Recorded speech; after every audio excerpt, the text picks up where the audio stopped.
आजकल जैसे सबको पता है कि पूरा विश्व इस दौर से गुजर रहा है कि जहाँ हर तरफ कोरोना की बात हो रही है। तो इसी तरह को लेकर हार्ट के पेशेंट के मन में बहुत एंजाइटी है, बहुत स्ट्रेस है कि मेरा क्या होगा, हार्ट पेशेंट के लिए क्या होगा, कोरोना क्या लेके आया है, कोरोना क्या कर सकता है। इसी विषय पर प्रकाश डालने के लिए आज हमारे साथ हैं doctor T S. Kler, chairman Fortis Heart and Vascular Institute के डॉक्टर क्लेयर, जो कि पद्म भूषण से सम्मानित डॉक्टर हैं, खुद एक बहुत बड़े कार्डियोलॉजिस्ट हैं। इनसे हम इसी संबंधित कुछ क्वेश्चन पूछना चाहते हैं।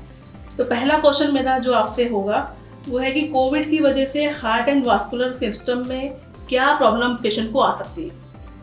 देखिए, ऐसे है कि कोविड में जिन लोगों को मॉडरेट डिजीज़ है या सीवियर डिजीज़ है, मॉडरेट एंड सीवियर डिजीज़ वाले जो पेशेंट हैं, रफली 18 से लेकर 20% लोगों को हार्ट रिलेटेड कॉम्प्लिकेशन होती हैं। वो कॉम्प्लिकेशन क्या क्या हैं? एक कॉम्प्लिकेशन ये है कि वो आ सकते हैं हार्ट अटैक के साथ। हार्ट अटैक भी ऐसे मरीज़ों को दो तरह का होता है, एक तो सही मानों में हार्ट अटैक, दूसरा होता है स्यूडो हार्ट अटैक। सही मानों का मतलब ये है कि अगर हार्ट अटैक चेस्ट पेन के साथ आते हैं, उनका ईसीजी हम करते हैं तो उसमें ST सेकंड एलिवेशन जो कि हमारे चिन्ह होते हैं हार्ट अटैक के, वो क्लियर होते हैं और उनकी हम एंजियोग्राफी करते हैं तो वो नाड़ी में एक में 100% ब्लॉक मिलता है। इसका मतलब हार्ट अटैक हुआ क्योंकि नाड़ी में ब्लॉक आया। एक तो ये है ट्रू हार्ट अटैक। दूसरा है कि बिल्कुल ईसीजी में चेंजेस वैसे की वैसे होती हैं जैसे हार्ट अटैक है, लेकिन हम उनकी एंजियोग्राफी करते हैं तो उसमें ब्लॉकेज या तो होता नहीं या बहुत कम होता है, 30-40%। उसको हम स्यूडो हार्ट अटैक बोलते हैं। जो पहले वाला सही हार्ट अटैक है उसमें भी ये देखा गया है कि अगर कोविड होता है, मॉडरेट डिजीज या सीवियर डिजीज होता है, हार्ट अटैक के ज़्यादा चांस हैं क्योंकि ब्लड में क्लॉट बनने के ज़्यादा चांस हैं कोविड की वजह से। जो स्यूडो हार्ट अटैक है वो क्यों होता है कि हार्ट के मसल में इन्फ्लेमेशन होती है, उसको हम मायोकार्डाइटिस कहते हैं। तो चेस्ट पेन भी होती है, ईसीजी में चेंजेस भी होती हैं क्योंकि हार्ट के मसल में कोविड की वजह से इन्फ्लेमेशन है। सो ये तो एक तो ये है बड़ा इम्पॉर्टेंट।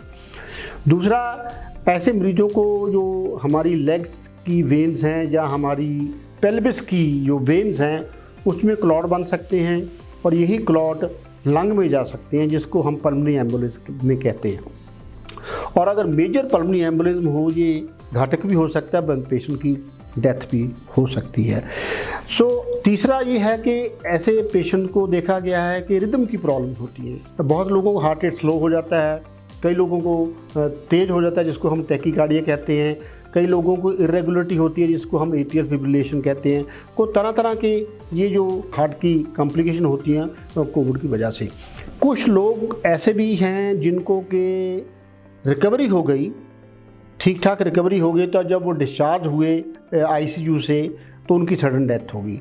तो सडन डेथ भी सीवियर केसेस में रिपोर्टेड है क्योंकि ये बेसिकली इनको वेंटिकुलर फिब्रिलेशन हो सकती है जो कि लोग सीवियर डिजीज़ के थ्रू गुजरे हैं। So overall moderate to severe disease और सीवियर डिजीज़ में कोई कम से कम 18-20% लोगों को हार्ट की कॉम्प्लिकेशन होती हैं और ये हमने ध्यान में रखना है। तो डॉक्टर साहब, इन कॉम्प्लिकेशंस को प्रिवेंट करने के लिए क्या करना चाहिए? देखो, ये बड़ा मुश्किल क्वेश्चन है।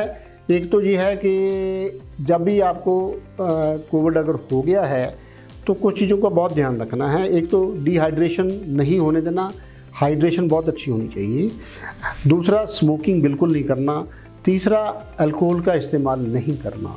चौथा, जो डाइट आपने खानी है वो सिंपल न्यूट्रिशियस डाइट खानी है ऑन रेगुलर इंटरवल्स। और दूसरा मैं कहूँगा कि सबसे ज़्यादा ज़रूरी चीज़ है कि अपने मन में टेंशन नहीं लगानी, बहुत ज़्यादा स्ट्रेस नहीं लेनी और पॉजिटिव एटीट्यूड रखना है।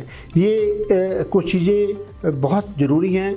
और अगर आप घर में भी हैं, अगर आपको मॉडरेट डिजीज़ है, फॉर एग्जांपल आप डोमिसिली ट्रीटमेंट कर रहे हैं, तो थोड़ा सा हल्का फुल्का चलते फिरते रहना चाहिए। जैसे after every half an hour 3-4 minute या 5 मिनट की आपने वॉकिंग कर ली, सो दैट आपकी मसल की थोड़ी बहुत एक्टिविटी हो जाए।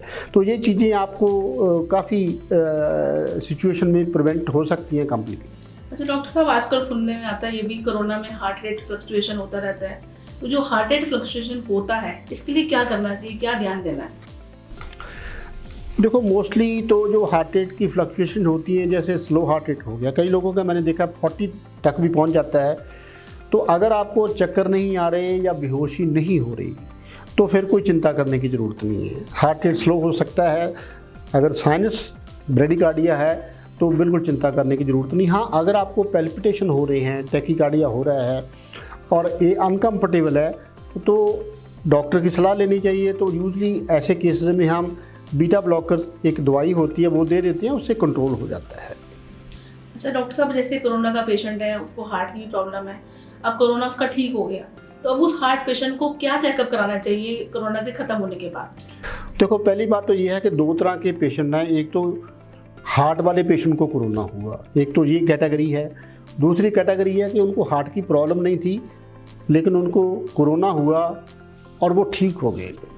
मैं दूसरी कैटेगरी के लोगों के बारे में पहले कहना चाहूँगा कि जिन लोगों को मॉडरेट डिजीज़ हुई या सीवियर डिजीज़ हुई, इनको कोरोना के बाद रफली 4 से लेकर 6 हफ्ते के बाद कार्डियक चेकअप जरूर कराना चाहिए, जिसमें कि ईसीजी और एको करानी चाहिए। कोरोना के बाद कोई रफली 6 हफ्ते का टाइम होना चाहिए जहाँ सीवियर एक्सरसाइज नहीं करनी। आप थोड़ी बहुत एक्सरसाइज कर सकते हो लेकिन ज़्यादा जैसे एरोबिक एक्सरसाइज करते हैं लोग, दौड़ते हैं, रनिंग करते हैं, जॉगिंग करते हैं, वो नहीं करना चाहिए। जो लोगों को हार्ट की बीमारी पहले ही है, उनको कोरोना हो गया, उनके लिए भी बहुत ज़रूरी है कि एक बार कोरोना ठीक होने के बाद कभी भी 2 हफ्ते, 3 हफ्ते, 4 हफ्ते बाद अपने कार्डियोलॉजिस्ट को चेकअप करवाना चाहिए, क्योंकि कोरोना की वजह से हार्ट फेलियर बढ़ सकता है, कुछ बीमारी में और तकलीफ आ सकती है, तो चेकअप करना ज़रूरी है उनके लिए।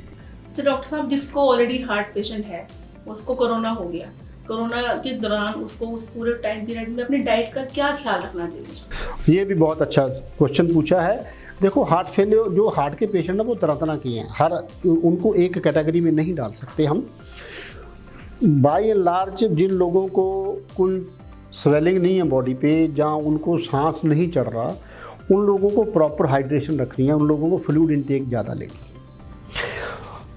जो लोग जिन लोगों को हार्ट के मरीजों को हार्ट फेलियर है, और हार्ट फेलियर के 2 सिम्टम इम्पॉर्टेंट बताऊंगा। एक तो उनको पैरों पे स्वेलिंग होती है, जहाँ उनको थोड़ा चलने फिरने में सांस फूलता है।